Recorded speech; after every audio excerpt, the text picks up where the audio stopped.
설 수 없는 자리이고, 또 말씀을 전하는 입장에서 전하는 자가 하나님 말씀에 순종하지 못하고 있을 때, 그럼에도 불구하고 또 말씀을 또 전해야 되는 그런 부담들이 항상 있는 것 같습니다. 아까 찬양팀 찬양 드릴 때 찬양의 가사들이 우리 성도님들에게는 어떻게 이렇게 다가오셨을까요? 하나님 되시는 나의 아버지, 하나님 아버지, 그분의 마음이 있는 곳에 진짜로 내 마음이 그곳에 있기를 원하는지,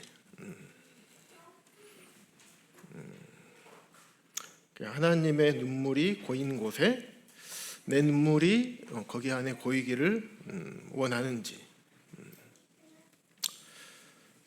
아니면 하나님께서 바라보는 영혼에게 내 눈이 하나님과 동일하게 바라보고 거기를 향하기를 원하는지,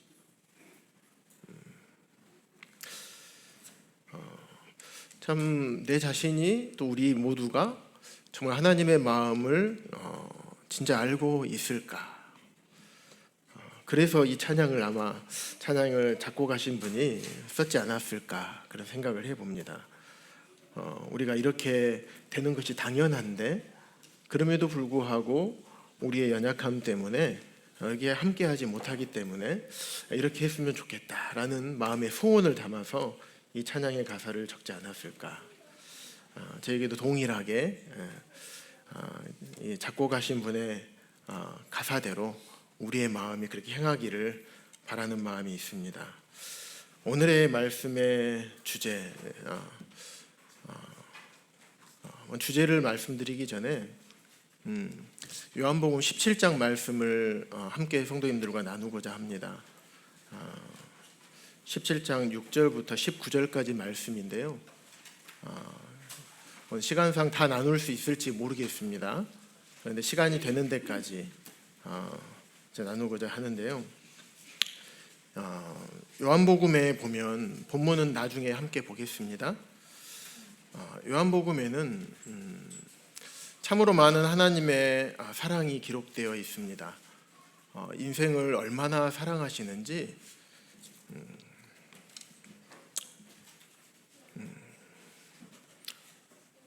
요한복음을 계속 묵상하다 보면 내가 이 사랑을 받을 자격이 있는 사람인가 이런 생각이 들 때가 참 많습니다.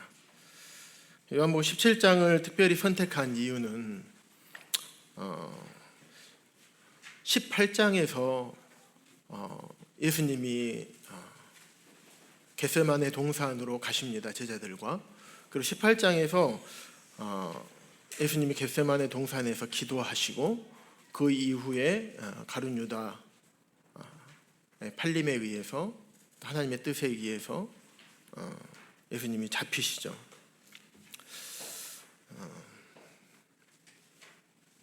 그런데 17장은 잡히시기 전에 마지막으로 하나님 아버지께 제자들을 위해서 기도하시는 그 기도가 요한복음 17장에 기록되어 있습니다.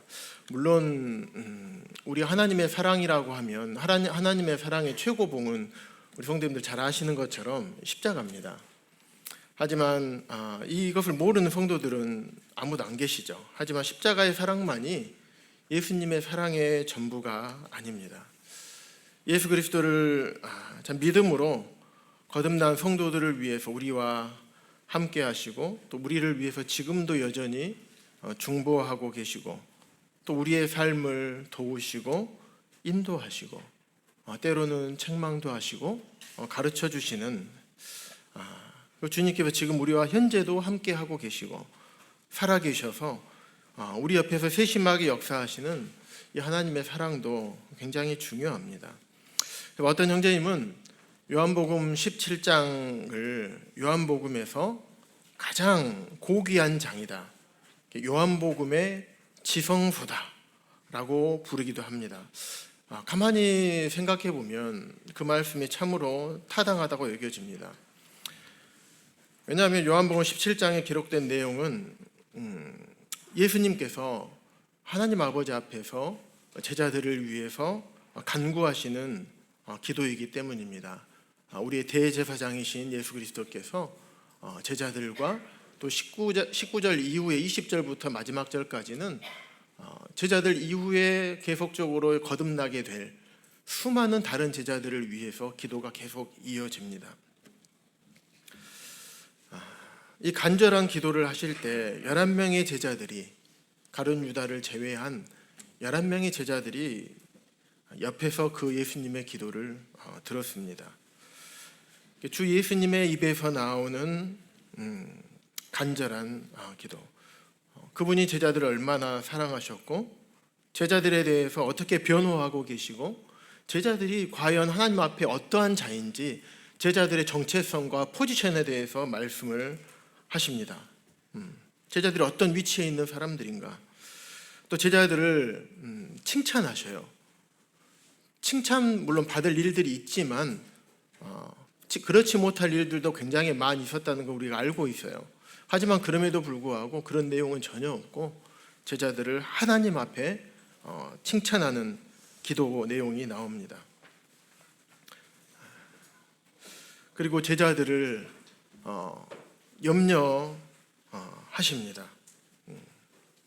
그리고 내가 가졌던 예수님이 가지셨던 기쁨을 제자들도 가질 수 있도록 하나님께 부탁하는, 그리고 세상의 악으로부터 제자들을 지켜 보호해 주시고 제자들을 참으로 거룩하게 해달라는 기도가 요한복음 17장에 구구절절 기록되어 있습니다.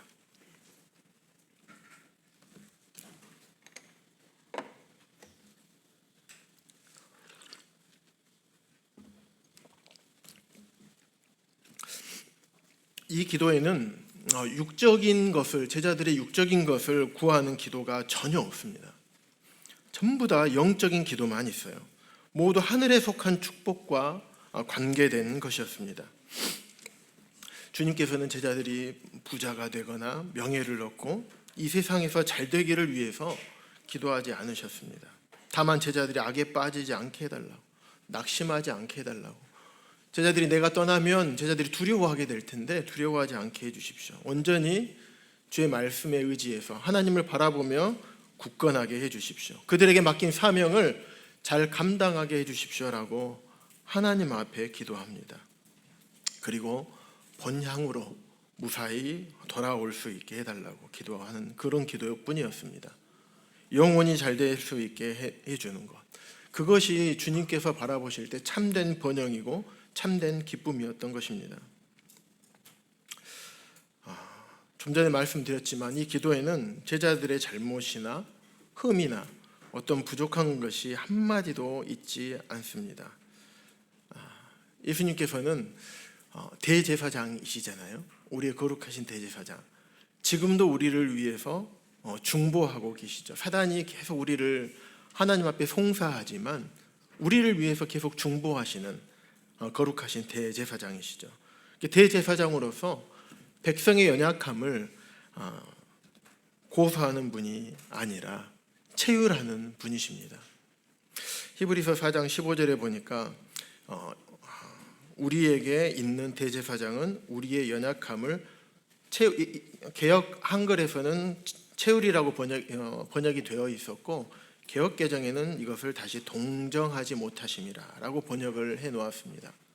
체휼과 동정, 물론 같은 의미이기도 합니다만은 체휼하다는 원어적인 의미를 조금 더 살펴보면 어떤 의미가 있냐면 다른 사람의 고통에 참여해서 함께 고난을 나누다라는 뜻입니다. 예수님은 하나님이시지만 100% 하나님이시지만 100% 인간이셨죠. 인간으로서 이 땅에 오셔서 인간 희노애락을 다 실제로 느끼셨던 분이시죠. 사람의 고통과 사람이 받게 될 시험들을 미리 다 받으셨습니다. 그렇기 때문에 대제사장이신 그분께서 우리 연약함을 너무나 잘 아시죠. 대제사장 우리를 변호하시는 분이지 우리를 고소하거나 우리 연약함을 고발하는 분이 아니시죠.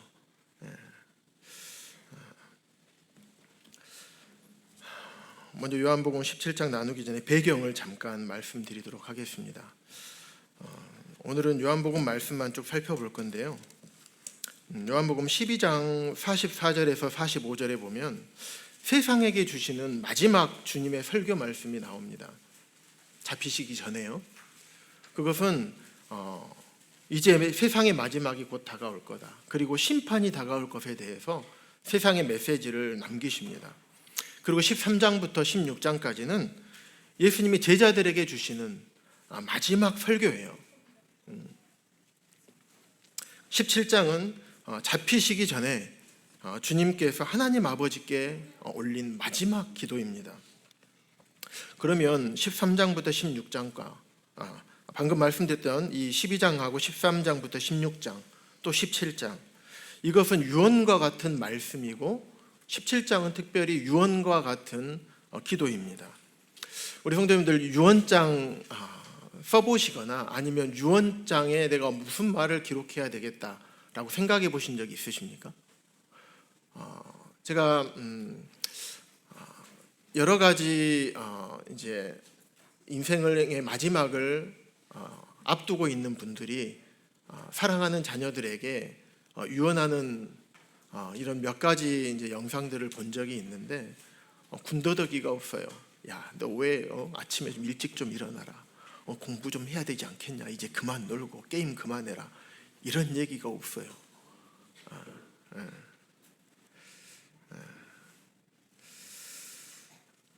예전에 남원 수양회 갔을 때 거기서 유언장 쓰는 일들을 한번 한 적이 있습니다. 예전에 잠깐 간증한 적이 있는 것 같은데 부모님들께 부모님들 생각하면 항상 부모님께 잘못한 것만 생각이 나죠. 예.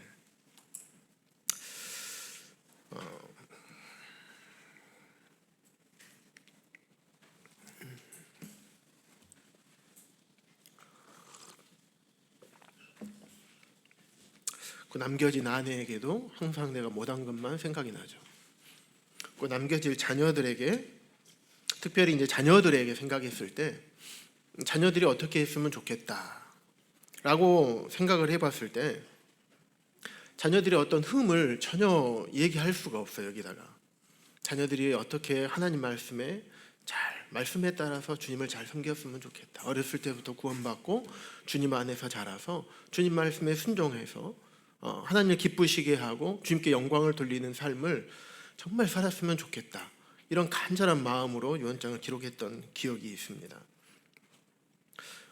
유언장을 생각을 해보게 될 때 제 마음 가운데 우리 사랑하는 가족들에 대해서 사랑이 가장 불타올랐을 때 같아요. 물론 살다 보면 때로는 부모와 자식 간의 관계에 있어서도 때로는 서운함이 있고 어려운 게 있을 수 있죠. 남편과 아내 사이에 있을 때도 불편하고 어려운 게 왜 없겠습니까?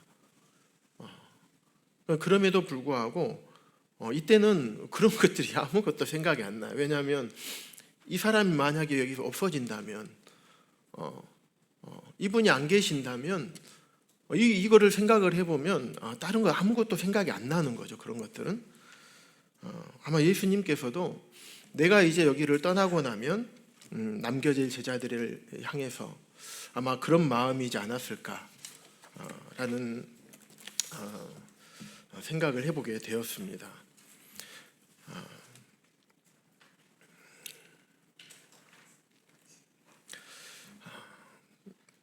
요한복음 13장부터 16장까지 기록된 내용을 몇 가지, 예수님이 우리를 얼마나 사랑하셨는지 이 내용을 먼저 살펴본 다음에 그 다음에 17장에 있는 예수님의 기도를 살펴보도록 하겠습니다. 사실 오늘 말씀의 주제가요, 끝까지 사랑하신 예수님이라는 주제입니다. 우리를 얼마나 끝까지 사랑하셨는지 말씀들을 한번 살펴보면서 예수님의 사랑을 다시 한번 기억하면 좋겠습니다. 요한복음 13장 1절 말씀 함께 읽겠습니다. 요한복음 13장 1절입니다. 신약성경 169쪽에 있습니다. 시작. 유월절 전에 예수께서 자기가 세상을 떠나 아버지께로 돌아가실 때가 이른 줄 아시고 세상에 있는 자기 사람들을 사랑하시되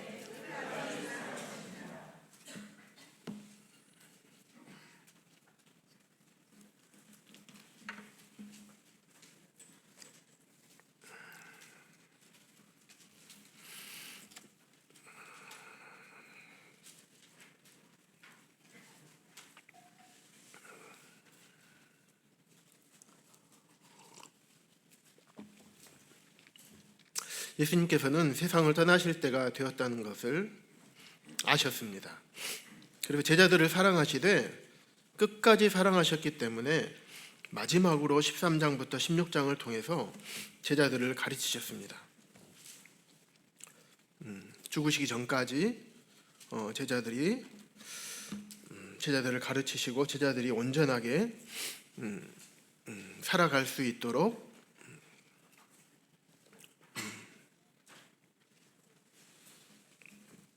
제자들에게 메시지를 남기셨고 또 이 시대를 살아가는 우리들에게도 동일하게 메시지를 남기신 것입니다.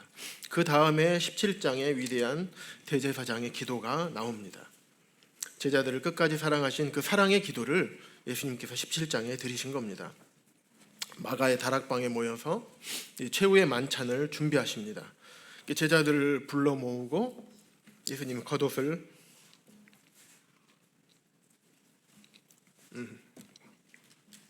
벗고 허리에 수건을 딱 두르십니다. 그리고 이제 무릎을 굽혀서 또 제야의 물을 딱 받아 오셔가지고 제자들의 발을 하나하나 씻겨 주십니다.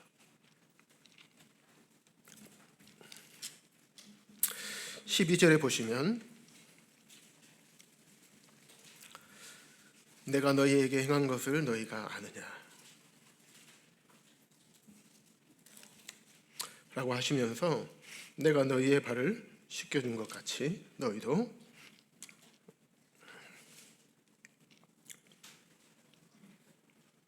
서로 발을 씻어주라 라고 하시면서 이제 본을 보여주십니다. 그 다음에 가룟 유다가 배반할 것도 말씀을 하셔요. 그런데 가룟 유다는 그 말씀을 들음에도 불구하고 예수님의 말씀을 무시하고 자기 뜻대로 그냥 나가버리죠. 그 다음에 33절에 보시면 이제 내가 떠날 것을 말씀하십니다. 그랬더니 베드로가 이렇게 얘기합니다. 베드로가 주님 어디 가십니까? 내가 주님을 위해서 내 목숨을 버리겠나이다. 근데 주님께서는 내가 닭이 울기 전에 3번 부인할 것을 말씀하십니다. 이런 제자들에게 14장 1절에 보시면 너희는 마음에 근심하지 말라. 하나님을 믿으니 또 나를 믿으라. 배반할 베드로에게 책망하시는 것이 아니라 베드로와 제자들에게 남겨질 제자들이죠. 마음에 근심하지 말라. 근심할 것을 예수님이 아셨던 거예요. 그러면서 2절 3절에서 내가 가는 것이 아니라 완전히 가는 게 아니다. 내가 너희를 위해서 고쳐 예비하러 간다. 다시 올 거야. 아이들이 우리 출근할 때 부모님들 출근하면 막 못 가게 막 잡잖아요. 그걸 다 그냥 막 해서 갔다 금방 올게. 이제 가서 금방 내 마트 가서 뭐 사가지고 이렇게 조금만 기다려. 좀 이러는 것 같아요. 그러면서 제자들을 정말 사랑하시는 이런 모습들을 살펴볼 수가 있습니다. 그러면 27절에서도 보시면 근심하지 말아라. 그 두려워하지도 말라. 제자들의 마음을 세심하게 살피십니다. 그래서 제자들의 믿음을 굳건하게 해주고 싶으셨던 거예요. 그래서 나도 완전히 가는 거 아니야. 다시 올 거야. 너희들하고 함께서 거처 예배하러 가고 다시 올 거야. 그러니까 근심하지 말고 두려워하지 말아라. 그래서 그 믿음에서 실족하지 않기 위해서 내가 떠나게 되면 제자들이 어떤 고난과 고통과 시험을 받게 될지 아셨기 때문에 이렇게 말씀을 하시는 겁니다. 16절 28절에 보면 떠나기 때문에 못 보겠지만 곧 다시 볼 것에 대해서 말씀을 하십니다. 그러면서 우리가 잘 아는 요한복음 15장에 있는 말씀을 우리에게 하시는 거예요. 내 안에 거하라. 나도 너희 안에 거할 것이다. 그러면서 또 위로를 해 주십니다. 16장 1절에 보시면 너희로 내가 이것을 너희에게 말해주는 이유는 너희로 실족하지 않게 하려 함이니. 제자들이 어떠한 상태이고 얼마나 연약한 자인지 예수님은 잘 아셨어요. 그래서 물가에 내놓은 어린아이처럼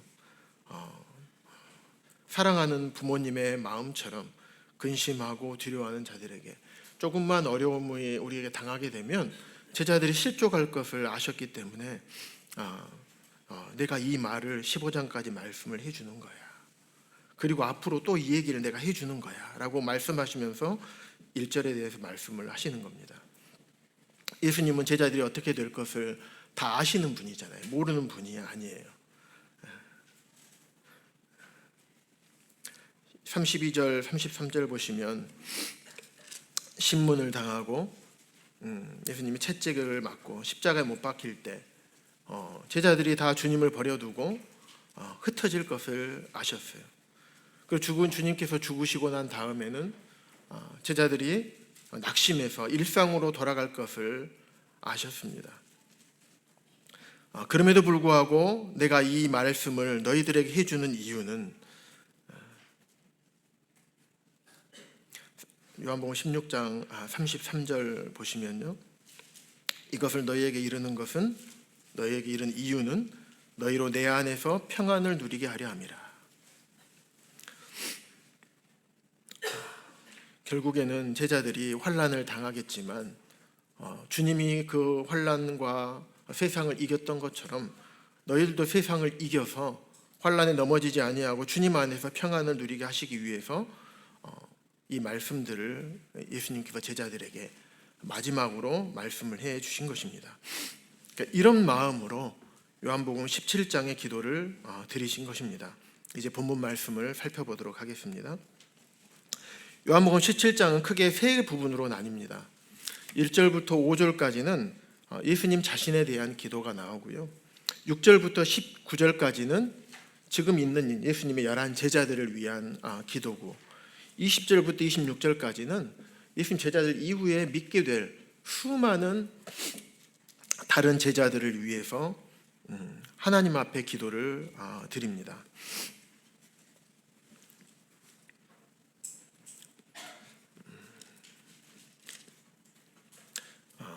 1절부터 11절까지만 먼저 함께 교독해서 읽도록 하겠습니다. 첫 번째 형제님들이 먼저 읽으시고 그 다음에 자매님들이 읽으셔서 11절까지 먼저 읽겠습니다. 예수께서 이 말씀을 하시고 눈을 들어 하늘을 우러러 이르시되 아버지여 때가 이르렀사오니 아들을 영화롭게 하사 아들로 아버지를 영화롭게 하게 하옵소서.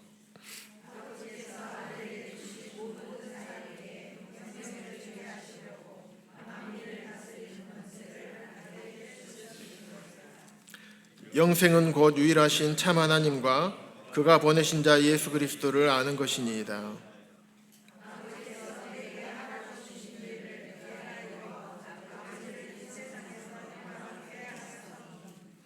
아버지여 창세 전에 내가 아버지와 함께 가졌던 영화로서 지금도 아버지와 함께 나를 영화롭게 하옵소서.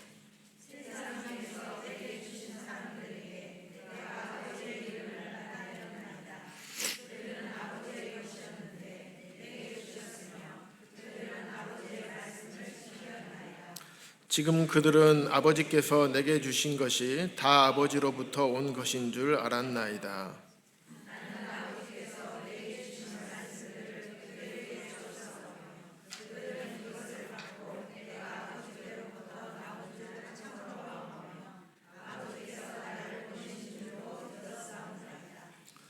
내가 그들을 위하여 비옵나니 내가 비옵는 것은 세상을 위함이 아니요 내게 주신 자들을 위함이니이다. 그들은 아버지의 것이로소이다.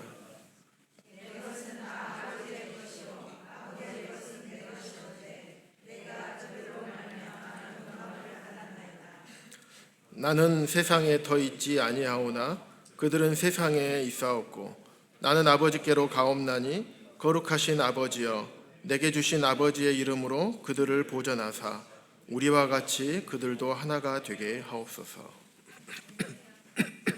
네, 감사합니다. 그래서 제자들 1절에 보시면 제자들 옆에서 기도하시는 모습이 나옵니다. 최소한 11명이잖아요. 최소한 요한이 들을 수 있는 소리 이상으로 아마 기도하셨을 것 같습니다. 그래서 2절에 보시면 예수님께서 이 땅에 오신 목적이 무엇인가? 하나님 아버지를 영화롭게 하시기 위해서 이 땅에 오셨습니다. 죽으시는 것도 하나님 아버지를 영화롭게 하시기 위해서 죽으셨습니다.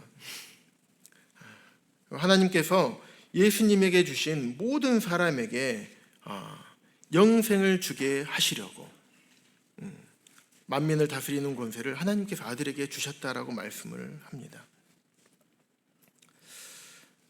우리에게 생명을 주시기 위해서 하나님께서 예수님을 이 땅에 보내셨고 그 예수님을 통해서 우리가 영생을 얻게 되었습니다. 뿐만 아니라 3절에 있는 영생의 말씀을 예전에 설명드린 적도 저기 있습니다. 그래서 우리가 영생을 얻었을 뿐만 아니라 이 땅에 살아가면서 예수님과 친밀한 관계 가운데 있으면서 주님을 우리 삶에서 실제적인 삶에서 경험하고 그래서 실제적으로 주님을 누릴 수 있는 주님을 경험할 수 있는 놀라운 은혜를 우리에게 베풀어 주신 것입니다. 그래서 4절에 보시면 아버지께서 내게 하라고 주신 일을 내가 이루었다. 여기에 이루다는 얘기는 다 이루었다는 의미하고 동일합니다. 예수 그리스도께서 이제 다 이루실 겁니다. 그 길을 가실 것이기 때문에 내가 이제 이루었다. 그래서 아버지를 이 세상에서 영화롭게 하였다. 예수님의 이 땅에 오셨던 목적은 하나님의 영광을 위해서 오셨던 것입니다. 그래서 겟세마네 동산에서 기도하실 때에도 이 잔을 내게서 옮기지 마시고 아버지의 뜻대로 하라고 하셨던 기도를 드린 것입니다. 누가복음에도 보면 예수님은 자기의 뜻대로 움직이지 않으셨어요. 마가복음 1장에도 보면 예수님 새벽 미명에 항상 하나님과 교제하고 하나님께 기도하고 하나님의 말씀을 음성을 듣는 시간을 가졌습니다. 하나님의 말씀에 따라서 예수님 움직이셨고 그분 하나님이셨지만 그리고 성령에 이끌려서 자신의 능력이 아니라 성령의 능력을 힘입어 이 사역들을 감당하셨던 것입니다.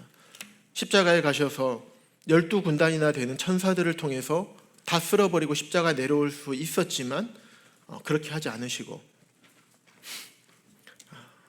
하나님께 예수님을 보내신 그 목적대로 예수님 하나님의 어린 양으로서 그 사역에 순종하셨던 예수님을 우리가 살펴볼 수가 있습니다. 결국은 그 사역, 십자가의 사역을 통해서 예수님 하나님께 영광을 돌려드린 것입니다. 그래서 여기서 하나님을 영화롭게 했다. 십자가 사역을 그래서 잘 감당할 수 있도록 하나님 도와주십시오. 겟세마네 동산에서 기도하기 전에 먼저 기도를 하셨던 것입니다. 그래서 결국에는 십자가에서 예수님의 영광, 하나님의 영광을 드러내십니다. 그러면서 이제 오늘 살펴볼 본문 말씀인 6절부터 남겨진 제자들을 향해서 기도하고 계십니다. 살펴보시면 구구절절 우리를 사랑하시고 우리를 생각하시는 예수님의 마음이 기록되어 있습니다. 세상 중에서 내게 주신 사람들에게 내가 아버지의 이름을 나타내었나이다. 아버지 것이었는데 그들을 내게 주셨다. 예수님께서는 하나님 아버지께서 예수님에게 주신 이 제자들은 선물이었어요. 아버지께서 주신 거잖아요. 근데 아버지께서 주신 선물이란 말이에요. 우리가 자녀들에게 선물을 사줄 때 부모님이 이 아이에게 가장 좋은 게 무엇일까 해서 선택해서 선물을 사주는 것처럼 하나님께서 예수님에게 제자들을 주신 거예요. 수많은 그 사람들 중에서 하나님께서 선택해서 뽑아서 예수님에게 주신 선물입니다. 하나님이 친히 고르고 뽑아서 주님께 선물로 주신 자들인 것입니다. 우리 한 분 한 분, 우리 성도님들 한 분 한 분이 이런 제자들과 같은 사람들입니다. 하나님께서 우리를 택하셨고 복음을 듣게 하시고 우리가 믿고 싶다고 해서 믿을 수 있는 게 아니잖아요. 근데 믿을 수 있도록 우리를 은혜를 허락하여 주셔서 그 믿음을 주셔서 지금 믿을 수 있도록 해주시고, 그리고 지금 이 자리에 앉아서 주님을 섬길 수 있도록 해주신 겁니다. 우리의 상태에 상관없이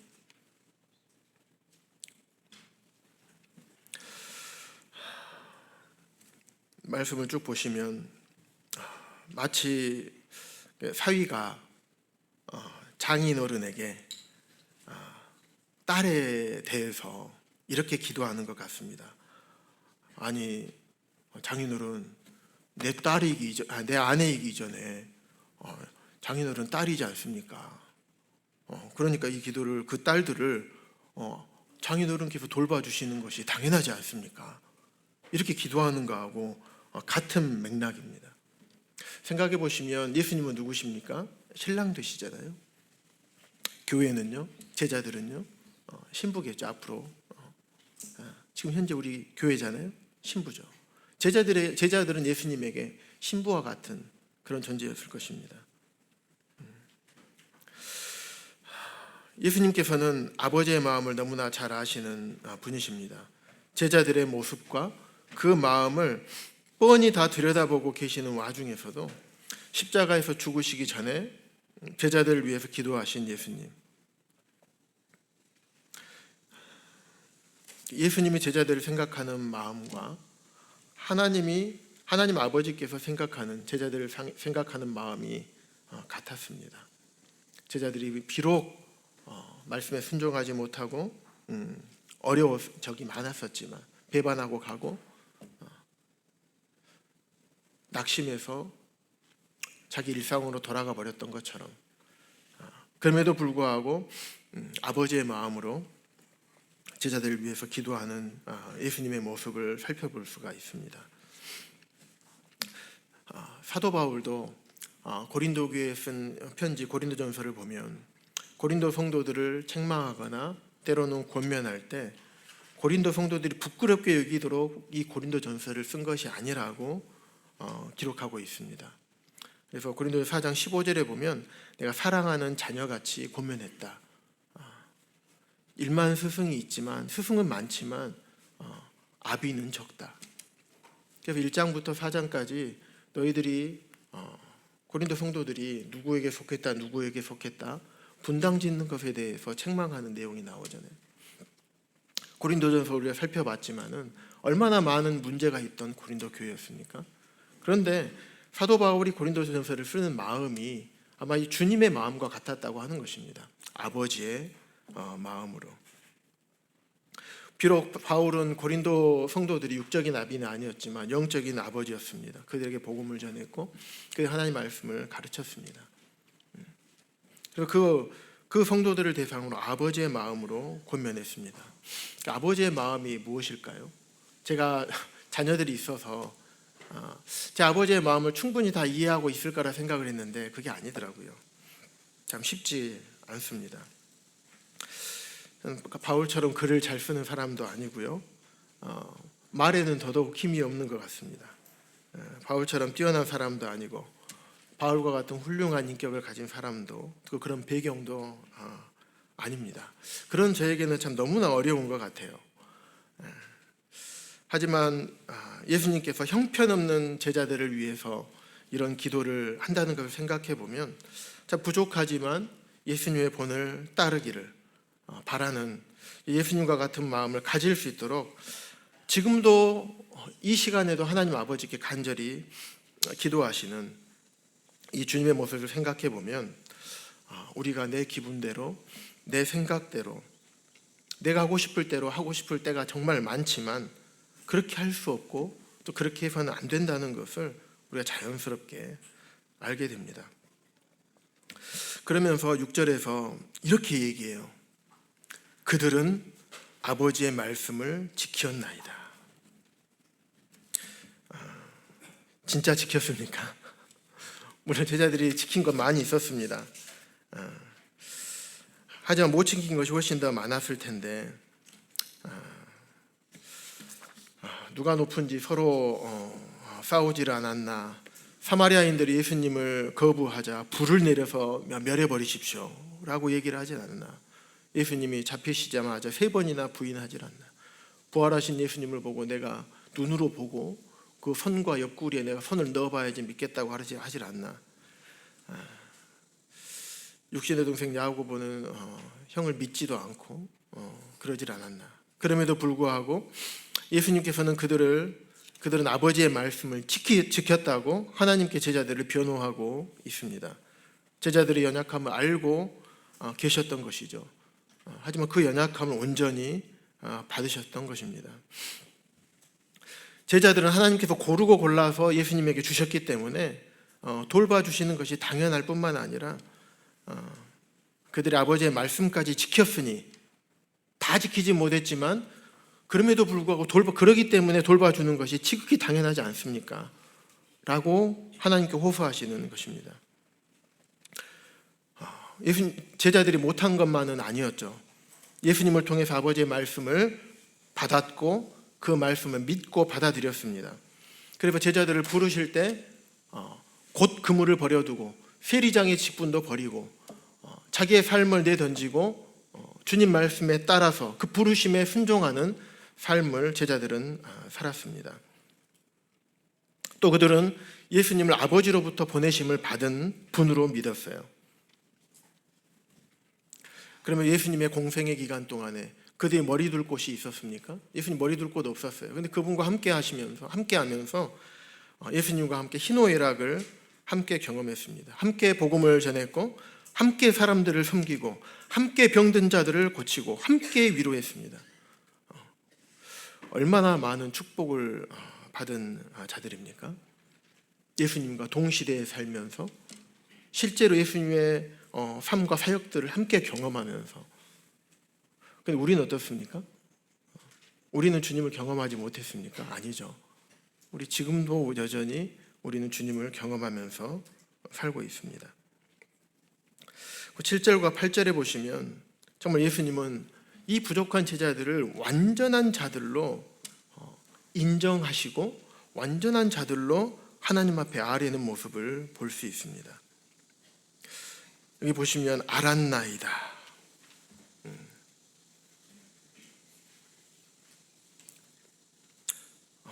그들은 이것을 받고 8절에 이것을 받고 내가 아버지로부터 나온 줄을 참으로 아오며.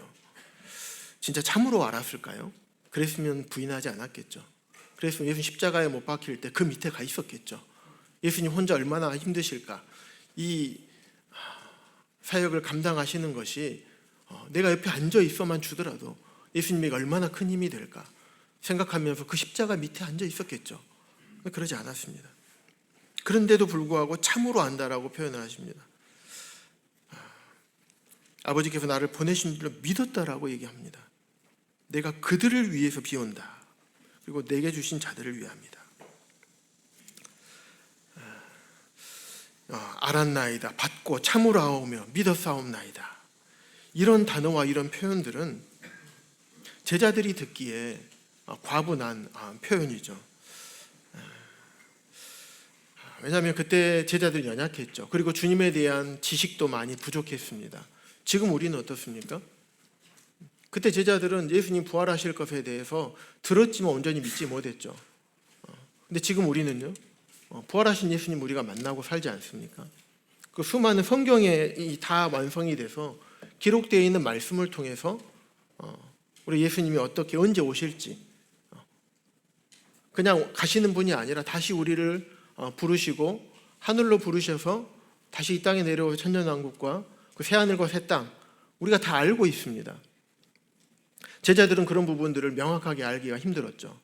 그럼에도 불구하고 제자들은 그런 삶을 살았습니다. 주님께서 제자들에게 그들을 떠나 아버지께로 간다고 했을 때 사도 베드로는 이해하지 못했습니다. 아까 읽었던 말씀처럼 주여 어디로 가시나이까? 도마도 주여 어디로 가시는지 우리가 알지 못하거늘 그 길을 우리가 어찌 알겠습니까? 빌립은 어땠습니까? 주여 아버지를 우리에게 보여주세요. 그러면 우리가 족하겠습니다. 이런 제자들이었어요. 주님으로부터 그러한 좋은 평가를 받을 만한 믿음이나 지식을 갖지 못했지만 주님께서는 그들을 사랑하셨기 때문에 모든 것을 사랑스럽고 좋게 또한 완전하게 아버지께 아뢰일 수 있었습니다.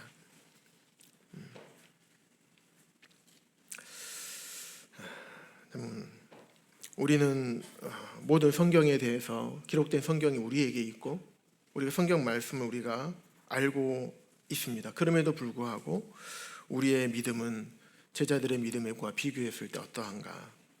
제자들의 믿음의 발끝만큼도 혹시 따라가지 못하고 있는 것은 아닌가? 참 우리가 제자들의 믿음을 따라가지도 못하는데 그럼에도 불구하고 주님께서는 우리를 이렇게 사랑하십니다. 우리가 얼마나 행복한 자가 되었습니까? 그래서 우리가 실제로 그런 삶을 온전하게 살지는 못하지만 바울과 같은 바울이 빌립보서 1장 20절에 했던 것처럼 내게 사는 것이 그리스도니 죽는 것도 유익함이라는 고백을 우리가 할 수 있습니다. 9절과 10절 말씀을 함께 보겠습니다. 내가 그들을 위하여 비옵나니 이 기도를 하는 목적이 제자들을 위해서 하나님 앞에 기도하오니가 아니라 비옵는다고 말씀합니다. 간절히 비는 거예요. 내가 이렇게 간절히 비는 것은 세상을 위함이 아닙니다. 하나님께서 선택하셔서 내게 주신 이 제자들을 위함입니다. 그리고 10절에 보면 내가 그들로 말미암아 영광을 받았나이다. 제자들을 얼마나 사랑하셨으면 이런 기도를 할 수 있을까요? 정말 주님께서 제자들로부터 영광을 받으셨습니까? 온전하게 영광을 받으셨습니까? 제자들도 죄인이었죠. 우리도 마찬가지죠. 죄인들을 통해서 영광을 받으신다는 게 기가 막힌 내용 아닙니까? 이해할 수 없고 측량할 수 없는 그 하나님의 사랑과 은혜 아니겠습니까? 우리는 여전히 신분적으로는 하나님의 자녀고 의인인 것은 맞습니다. 하지만 우리가 상태적으로 보았을 때 로마서 1장을 벗어날 수 없는 형편없는 죄인임을 부정할 수도 없습니다. 우리의 마음속을 솔직하게 들여다보면 우리는 죄덩어리입니다. 우리가 아무리 이 세상에서 경건하게 살고자 하더라도 우리 마음속에서 수시로 일어나는 죄성은 우리가 부인할 수가 없어요. 여전히 자기를 부인하지 못하고 내 고집과 내 생각, 나 위주로 살다 보니까 또 하나님의 말씀을 내 삶의 가장 우선순위에 두어야 된다고 입으로는 말을 수십 번 되뇌이지만 우리의 마음은 여전히 형편없는 참 창세기에 기록된 선악과를 벗어나지 못하는 그런 죄인으로 우리가 살아가고 있지는 않은가 다시 생각해 보게 되었습니다. 예수님은 자기를 따라오려거든 십자가를 지기 전에 자기를 먼저 부인한 다음에 따라오라고 분명히 말씀하셨는데 말씀을 잘 알고 잘 가르치고 말씀도 전하지만 우리가 내 자신의 모습을 내 생각을 정말 부인하고 있는가? 그런 죄인들을 주님께서는 구원해 주실 뿐만 아니라 지금도 여전히 우리를 위해서 간구하시고 기도하시는 분이십니다. 빌립보서 2장 11절에 보시면 모든 입으로 예수 그리스도를 주로 시인하여 하나님 아버지께 영광을 돌리게 하였느니라. 우리 주 예수님을 나의 구주요, 나의 주인으로, 내 주님이십니다 라고 시인하는 것이 하나님 아버지께 영광이 되었다라고 말씀하고 있습니다. 우리는 마태복음 8장 44절인 거 보시면 우리는 사단의 마귀의 자식이라고 표현되어 있어요. 그래서 우리가 마귀를 숭배하고 있었던 거예요. 죄악된 모습으로서. 그런데 예수 그리스도의 십자가를 통해서 마귀에게 빼앗긴 하나님의 영광을 이제는 찾아오는 겁니다. 우리가 이 입으로 예수 그리스도를 주님으로 시인했을 때 그 하나님의 영광을 마귀에서부터 다시 찾아오는 것이에요. 빼앗겼던 것을 되찾는 것입니다. 이사야 42장 8절에 보면 나는 여호와니 나는 내 이름을 이는 내 이름이라 나는 내 영광을 다른 자에게 내 찬송을 우상에게 주지 아니하리이다. 하나님은 온전히 우리로부터 영광 받기를 원하십니다. 우리가 그분을 주님으로 인정했을 때, 우리가 입술로 고백했을 때, 우리 마음으로 그분을 주님이 나의 주님이십니다 라고 했을 때 하나님 영광을 받으시는 것입니다.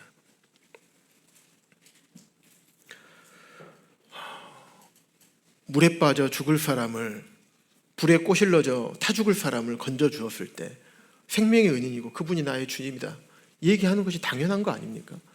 이 땅에서의 삶에서도 생명을 건져줬을 때 우리가 그렇게 살았을 텐데, 영원한 형벌 가운데 우리를 건져주었을 때 우리가 그분에게 어떻게 해야 되겠습니까?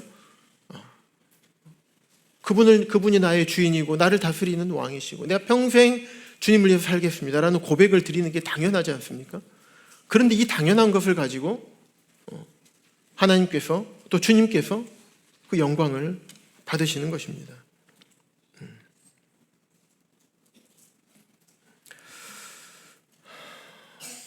이 하나님의 영광을 위해서 예수님께서는 십자가의 길을 가셨고 평생의 그런 삶을 사셨습니다.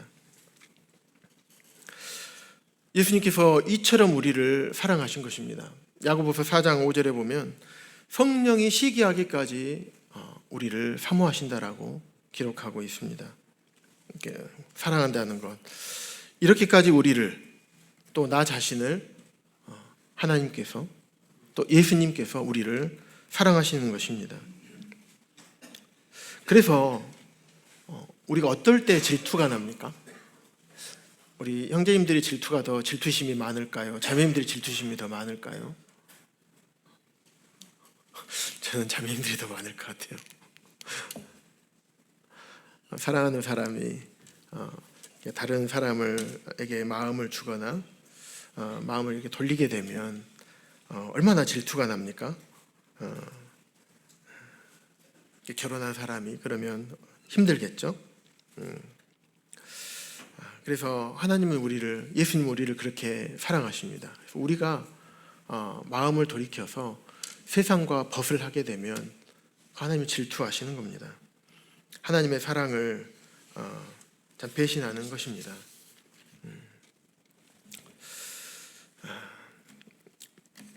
그러면서 11절에 나는 세상에 더 있지 아니하오나,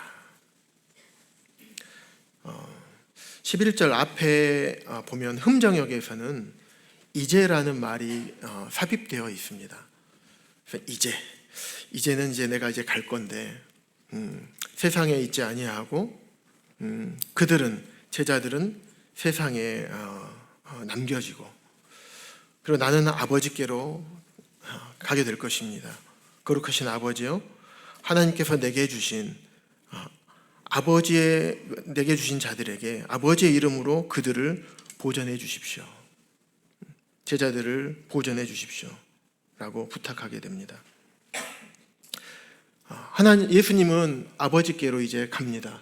예수님께 맡겨주신 십자가의 사역들을 다 감당하시고 이제 하늘에 계신 하나님 아버지께 돌아가게 될 것입니다. 하지만 제자들은 여전히 악하고 음란한 세상 가운데 있어야 됩니다.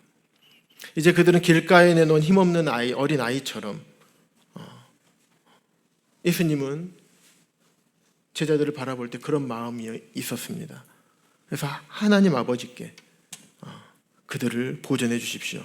세상의 권세 잡은 자는 그들의 하수인을 통해서 괴롭히고 핍박하고 또 때론 유혹해서 넘어지게 하고 갈라지게 하고 악에 빠지게 하고 성령이 하나 되게 하신 것을 깨뜨릴 것이라는 것을 예수님은 아셨습니다. 예수님은 발생하지 않을 일을 무의미하게 성경에 기록해 놓지 않으십니다. 이런 일이 발생될 것을 아셨습니다. 그래서 하나님께 간절히 부탁하시는 겁니다. 마태복음 10장 16절에서도 예수님 제자들을 전도하러 이렇게 보내실 때 양을 이리 가운데 보냄과 같다라고 말씀하셨어요. 왜냐하면 예수님이 그런 취급을 당하셨기 때문입니다. 예수님은 피조물들로부터 무시와 멸시를 당하셨죠. 공생이 시작하기 전에 사단으로부터 시험도 받으셨고요. 비난과 때로는 모욕, 미친 사람으로 취급당하기도 했습니다. 결국에는 하나님을 모욕한 모독죄로 머리에는 가시관을 쓰시고 양손과 발 옆구리에 못이 박히고 창을 받으셨습니다. 그리고 그들은 십자가 밑에서 예수님의 겉옷을 나누고 속옷을 가지기 위해서 제비도 뽑았습니다. 이것이 이 세상에서 주님께서 경험하신 세상이었습니다. 근데 12절에 보시면 내가 그들과 함께 있을 때, 예수님이 제자들과 함께 있을 때에는 제자들은 고난을 받지 않았습니다. 예수님께서 제자들을 보존하고 지키셨어요. 그 고난은 예수님이 받으셨던 것입니다. 예수님 때문에 제자들은 그런 것을 피할 수 있었습니다. 그렇기 때문에 하나님 아버지께 제자들을 부탁할 수밖에 없었던 것이에요. 이제는 내가 막아줄 수가 없기 때문에.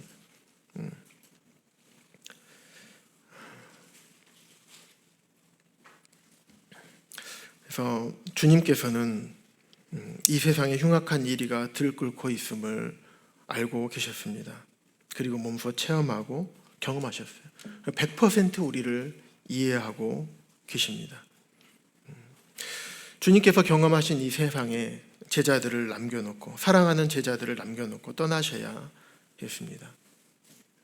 악한 세상으로부터 넘어지지 않고 우리와 같이 그들도 하나가 되기를 원하셨습니다. 사단은 정확하게 성경과 반대로 갑니다. 사단은 거짓말하는 자고 송사하는 자고 분리하는 자입니다. 성도들 마음에 살며시 들어와서 우리의 옛 자아를 자극합니다. 우리의 연약함도 아시지만 또 하나님께서는 사단의 전략도 아십니다. 그래서 우리에게 속지 마라고 말씀하고 계시는 겁니다. 내가 너희를 이렇게 사랑한다. 예수님께서 지금도 우리를 위해서 하나님 아버지께 간구하고 계십니다. 예수님은 제자들을 아버지 하나님께 부탁하지 않을 수가 없었습니다. 그들이 연약하기에. 우리를 향하신 주님의 마음을 우리가 한번 묵상해 보기를 원합니다.